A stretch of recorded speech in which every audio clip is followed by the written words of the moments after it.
Big news of the day, Alabama head coach Nick Saban is retiring. Yes, you just heard those words. Thanks for joining us. I'm Kenesha Dees. Our sports director, Mo, fills us in. Mo, take it away. All right, on Monday, Michigan, the team that beat Alabama in the Rose Bowl, won the CFP national title. But 48 hours later, that story has gone by the wayside because the biggest story happening in the world of sports is the retirement of a college football legend. And of course, we're talking about Coach Nick Saban.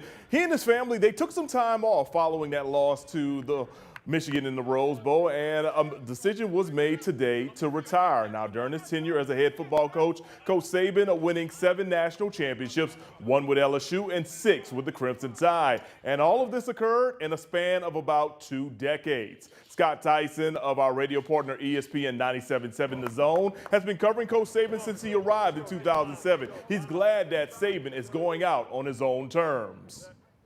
He earned the longevity to decide when he wants to retire. He and his wife, Terry, Miss Terry, I mean, they went down to Florida. This was not a decision that he made lightly. This was not something he woke up this morning and said, I'm going to retire.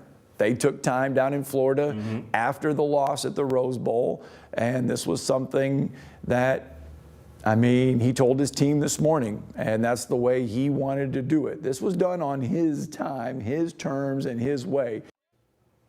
Now, since 2008, Alabama has been a college football powerhouse. Coach Saban rejuvenating the fan base and always had the Tide in the running for the SEC and national championship. We spoke to some local Tide fans about Coach Saban's upcoming retirement, and there were some mixed feelings.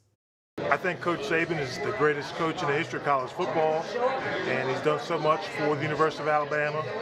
And obviously we're sad to see him leave, but he deserves it, and we wish him well in his retirement. I'm a Tennessee fan, so I've experienced a lot of pain and misery over the last 15, 16, however many years it's been. So I couldn't be happier. I'm sure they'll hire somebody just as good, and it'll still be bad for us, but I'm going to take the win for today.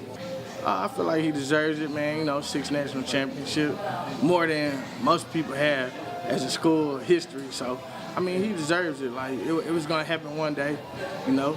He great. He the GOAT, and I appreciate everything he did for the university. All right, now coming up later in sports, we'll have more from Scott Tyson and Luke Robinson from Locked On Bama, and they'll join us to talk about potential replacements for Coach Saban down in Tuscaloosa. Kenesha?